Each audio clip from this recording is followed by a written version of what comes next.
Hola amigos, ¿cómo están? Esto es Juanfra sobre autos y el día de hoy tenemos este espectacular Toyota Corolla de tercera generación, específicamente un modelo Liftback, de los cuales hay muy pocos sobrevivientes hoy en día en Chile y claro, era un modelo un poco más tope de línea, por así decirlo. Justamente por eso me interesó hacer un video de este auto. Además que tiene una carrocería bastante particular que ya les mostraré el detalle. Bueno, el día de hoy vamos a conocer un poco la historia de este auto, vamos a hablar un poco de su diseño, un poco de sus características interiores y exteriores y finalmente tendré la suerte de manejarlo. Bueno amigos, esto es Juanfre sobre autos, vamos a empezar.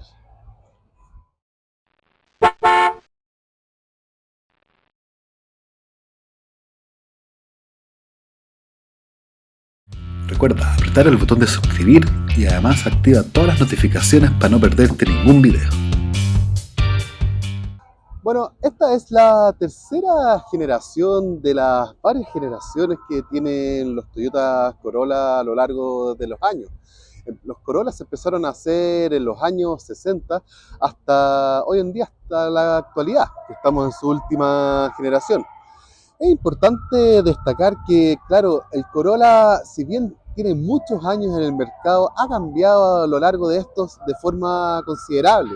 En algún momento, como pueden ver, era un auto tracción trasera con variantes más bien deportivas, pero el día de hoy es un sedán común y corriente que en el fondo está pensado para el hombre común. Si bien este auto ha roto récords de producción, siendo incluso más popular en algún momento que el Escarabajo, no ha sido un auto que se ha mantenido igual que por ejemplo el Volkswagen Golf, que claro, ha roto todo tipo de récords de producción, pero en este caso los récords que ha roto este auto ha sido pasando por muchas variantes de carrocerías y tipos de motor y pasando de tracción trasera a justamente tracción delantera como hoy en día.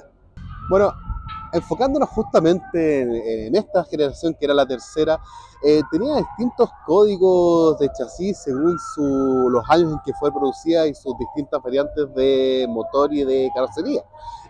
Pasaron por las E30, E40 y E50, siendo esta en concreto conocida como la E51, justamente por ser su variante liftback. Por otro lado, hay que recalcar que hubo muchas variantes de carrocería de este auto en estos años. Hay una versión sedán, hay una versión coupé, está esta que es la liftback y finalmente hay una versión station wagon familiar. Como ya mencioné en un video anterior, los autos que trataban un poco de hacerse un lugar en el mercado norteamericano en los años 70, trataron un poco de emular en cuanto a diseño a sus contrapartes norteamericanas. Por ejemplo, en algún momento comenté que el Corona de esta época tenía algunos aires a Mustang. Me cuenta su dueño de este auto que este tiene cierto parecido con un Ford Pinto, ya se lo mostraré en pantalla. Por otro lado, este auto también está considerado de los que vinieron un poco a salvar el día, digamos, en la crisis del petróleo de los años 70, ofreciendo justamente a los americanos y los latinoamericanos como nosotros una variante más económica de uso de combustible justamente, cosa que era bastante necesaria en esta crisis que se vivía en estos años. Siendo un motor 1.6 de 4 cilindros, pero claro, con doble carburado, no es precisamente económica para los estándares de hoy en día, pero si lo comparamos con un V8 de la época, claro, era una opción bastante más interesante. Volviendo a hablar un poco del diseño, si se fijan, claro, este es un modelo liftback que va un poco por la forma acá de su portalón, que lo diferencia de su versión coupé, pero incluso yo veo mucho de los shooting brakes que le llamaban los británicos en esta época, y hoy en día a este tipo de carrocerías que eran básicamente station wagons de dos puertas. Se me hace más a Shooting Brake que a Liftback, pero claro, es un poco más corta, quizás no tan alargada como una versión Station Wagon o Shooting Brake. Ofrecida en variadas terminaciones y de equipamiento en estos años, esta versión en particular que llegó a Chile era conocido como la GSL, que era un poco la, entre comillas, más equipada. Justamente, claro, traía un motor doble carburado, 2T, se le llama a este motor, que ya les voy a hablar más en detalle. Traía una caja de 5 velocidades y claro, lo que trató un poco de hacer su dueño en este caso es acercarse un poco a la variante más deportiva que era la SR5, que ya les voy a mostrar en pantalla. Pero claro, traía leves diferencias en comparación a la GSL. Por ejemplo, traía un limpio parabrisas trasero. Los parachoques eran un poco más grandes, justamente para estar en regla con la normativa americana de estos años que exigía parachoques pensados para choques a baja velocidad. Entre otras pequeñas características que eran más bien estéticas. Siguiendo un poco con la gama de modelos que había del Corolla en esta época, justamente está también la versión Levin en estos años, que era con motor inyectado, a diferencia de los carburados de esta época, y se le conoce como el abuelo del famosamente conocido Toyota AE86 o Hachiroku. En esta época ya empezaba a haber una preocupación justamente por la seguridad pasiva en caso de choque. Este auto traía volante con dirección colapsable, además que justamente para los mercados norteamericanos, por su normativa, traía parachoques un poco más reforzados, más grandes. Incluso en estos años ya se empezaban a hablar de zonas de deformación progresivas. Por otro lado, este auto también traía frenos de disco delanteros, cosa que empezaba a hacerse cada vez más común en estos años. Otra característica importante de seguridad de este auto es que traía cinturones con pretensores, que era una característica de seguridad poco común de esta época.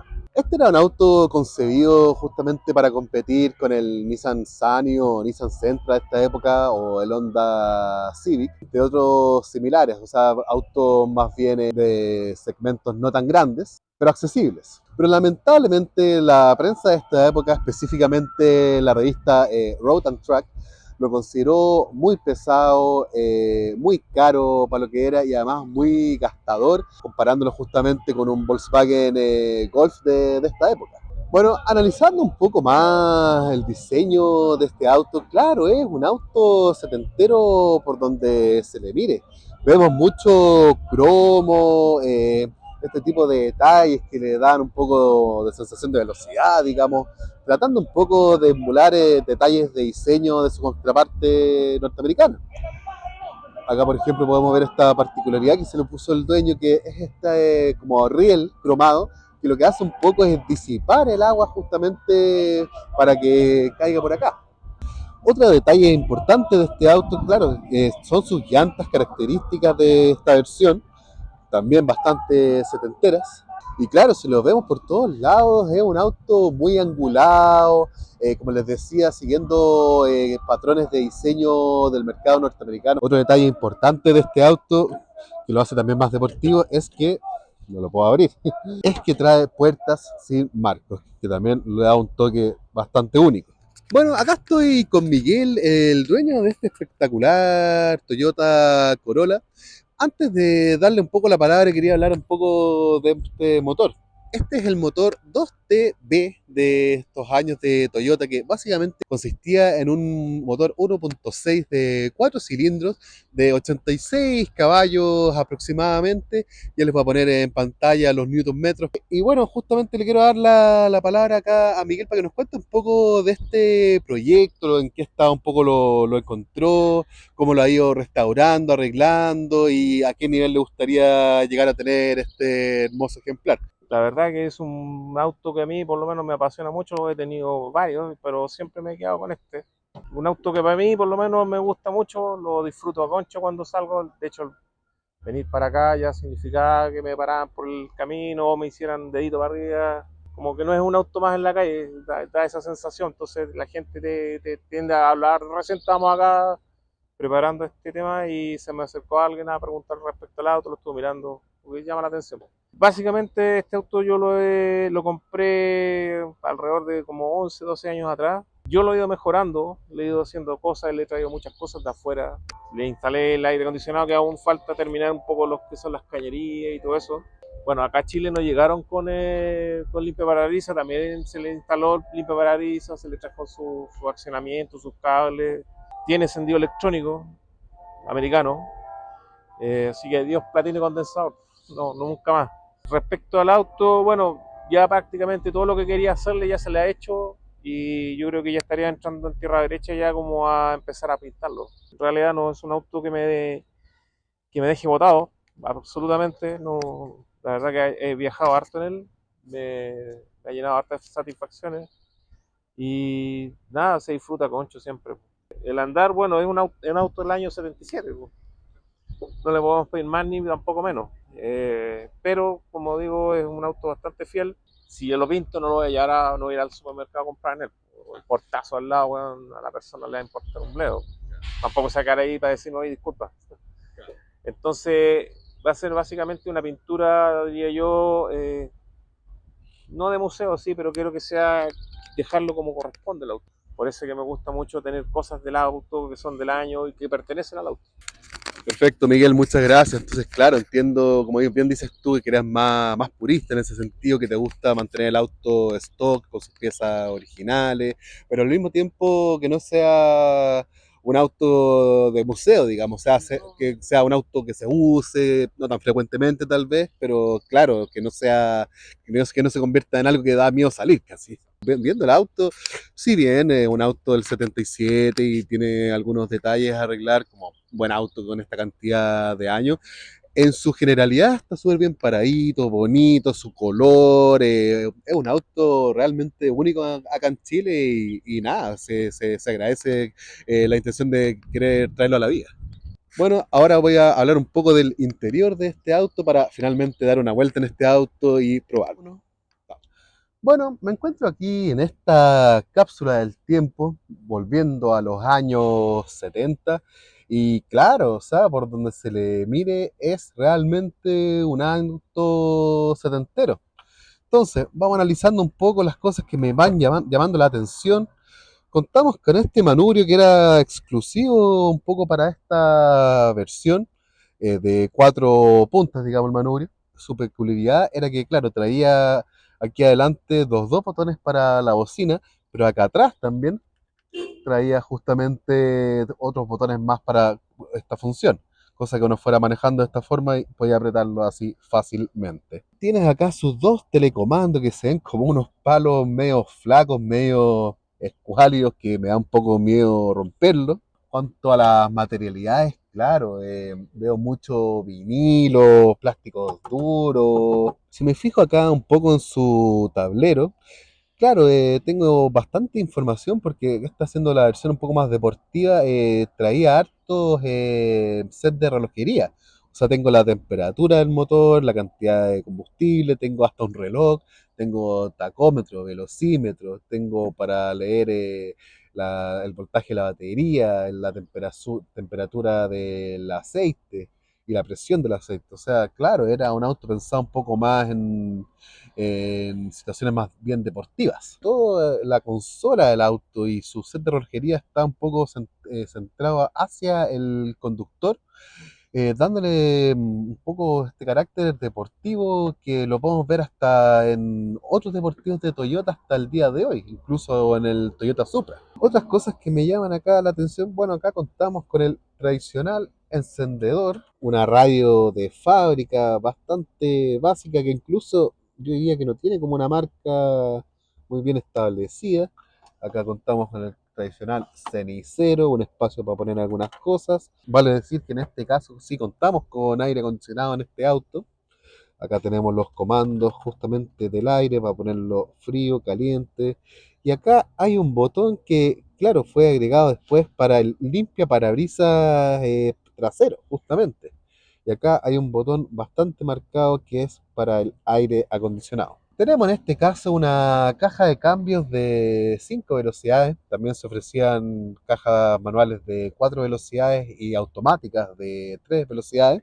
Sigo mirando acá los botones del tablero, acá tengo el defroster del vidrio trasero y claro, es un auto bastante básico, un poco para los estándares de la época, o sea, no traía el cedro eléctrico, espejo, el cierre centralizado u otro tipo de accesorios electrónicos. O sea, los autos en esta época eran bastante más simples. Contamos acá, justamente me vuelvo a la consola central. Pues tengo la caja de cambios, tengo acá algunos espacios para poner algunas cosas, monedas similares. Tengo acá el freno de mano. Tengo acá una pequeña guantera con el logo Corolla, que les voy a mostrar. Y claro, es bastante normal la guantera, cabe todo tipo de cosas. Acá un agregado que le hizo el dueño actual de este auto, esta como túnel que recurre acá con distintas luces y botones, era de un Honda justamente de la época. Y algo curioso que trae acá son unos números que uno los va moviendo para justamente tener un registro de los cambios de aceite y mantenciones del auto. Uno acá ingresa el momento que se le hizo la mantención y el kilometraje actual y así uno va manteniéndose actualizado. Acá las materialidades del techo son muy setenteras. No es un auto tremendamente grande, o sea, para mí que soy más o menos alto, más o menos contundente, 1,80 m, mi cabeza está casi tocando el techo. Si yo usara un casco en este auto, si fuera a la pista, no caería. En cuanto a piernas, quedo bastante cómodo. Los asientos son regular, no son tremendamente cómodos, pero tampoco son, yo diría, incómodos. Pero claro, en fin, es un auto de los 70, más o menos básico, siguiendo un poco los estándares de la época. Bueno, ahora voy a ver un poco cómo anda el espacio de los asientos traseros para ver si logro caber en este pequeño auto. Bueno, voy a intentar de forma un poco indigna intentar subirme acá en el asiento trasero de este auto. Ni siquiera he bajado el asiento delantero y ya estoy un poco incómodo. Es como que tuviera las rodillas muy hacia arriba, como que el piso fuera poco profundo. Entonces, ahora vamos a cerrar acá. Y bueno, aquí con la ayuda del dueño del auto, Miguel, que echó un poco los asientos para atrás, quedé sentado y claro, bastante apretado, pero más allá de que el asiento esté contra mi rodilla, es más bien la posición del piso y la posición del asiento que hace que mis rodillas queden muy levantadas, que es bastante incómodo, pero claro, no es tan minúsculo el espacio acá atrás, pero más bien yo diría que es para niños o personas más bien pequeñas. Yo no me veo muy cómodo acá viajando. Bueno, parte importante de este auto es justamente su característica de que es un liftback, lo que le da una maleta y una entrada acá justamente a la zona de carga bastante espaciosa. O sea, si se fijan, la maleta es bastante grande y el espacio para cargar y echar cosas también es bastante cómodo, lo que lo hacía incluso un deportivo bastante práctico. O sea, acá levanto justamente y acá puedo enganchar esta zona de acá de esta forma y así tengo acceso a la rueda de repuesto, que en este caso también es de tamaño estándar. Acá la puedo volver a cerrar. Bueno, y si bajamos los asientos de trasero, que vale recalcar que los asientos retráctiles no era algo común en los autos de esta época, se convierte en un espacio aún mucho más grande que incluso me ha contado su dueño que se puede dormir acá. Vamos a prender esta máquina del tiempo de los 70. Písalo. Oh, tienes que pisarle el freno, el acelerador. Oh, nos quedamos sin batería. Chuta. 1 hour later. Estamos acá en esta máquina del tiempo de los años 70, que tuvimos un pequeño percance, que hubo que empujarla para hacerla partir, pero ya estamos listos y vamos a darle una pequeña vuelta. Entonces lo acelero un poquito, se mueve levemente un poco las agujas, vemos que las cosas funcionan. Ay. Entonces, sin que se nos pare el auto, vamos a poner Y partimos. Bueno, lo primero que siento en este auto es un fuerte olor a los 70, mejor conocido como gasolina. Entonces partimos, el embrague se siente bastante cómodo. Ahora metimos segunda y el auto, voy apenas tocando el acelerador y se mueve bien, sin mayor esfuerzo. Pero claro, se siente como un auto con la edad que tiene el Manubrio, se siente un poco duro, no tenemos direcciones hidráulicas o asistidas. Se siente un poco desconectado el tren delantero en relación al Manubrio, es como que mueve un poco para los lados y es como que fuera media tardía la reacción de la rueda de la dirección. Lo bueno que si miro para atrás en este auto es que tengo muy buena vista, o sea, hay mucho vidrio alrededor del auto, entonces claro, siento que tengo mucho control a la hora de estacionarme y echarme para atrás. No es realmente un auto potente o un deportivo de por sí para los estándares de hoy en día. Ahora vamos a acelerar un poquito de acá que tenemos la oportunidad. Y claro, no lo estoy acelerando a fondo, salió un poco lento, pero claro, este motor no es justamente para eso, no es un deportivo, no es un auto de pista, es más bien un auto con look deportivo, digamos. Ahora sí lo voy a acelerar de nuevo que tengo acá más espacio. Acelero a fondo. Claro, hasta las 3000 revoluciones aproximadamente. Subía lentamente el tacómetro, pero claro, es un auto y un motor que ya tiene sus años. Es difícil un poco maniobrar en este auto que cuenta con espejos sobre el capó, como buen auto japonés. Y si acá, por ejemplo, probamos un poco sus frenos, no tan fuerte, claro está, tengo que apretarlo fuertemente para que el auto se detenga. Y claro, recalcar que en esta época no contábamos con ningún tipo de asistencia a la conducción, como frenos ABS o controles de estabilidad o de tracción. Eran autos absolutamente análogos y era uno y la máquina. Pero claro, el motor en baja, así como para maniobrar, estacionarse y similares, el motor, el embrague, se siente cómodo a pesar de sus años. Es un auto accesible en cuanto a su conducción, no es difícil de manejar más allá de que el manubrio sea un poco duro. Si es que acá me muevo fuertemente de un lado a otro, claro, pero nos vamos, se siente un poco como una gelatina este auto. Claro, o sea, no eran autos con suspensiones duras o pensados para conducción más bien deportivas, eran un poco más bien pensados en el confort de los pasajeros.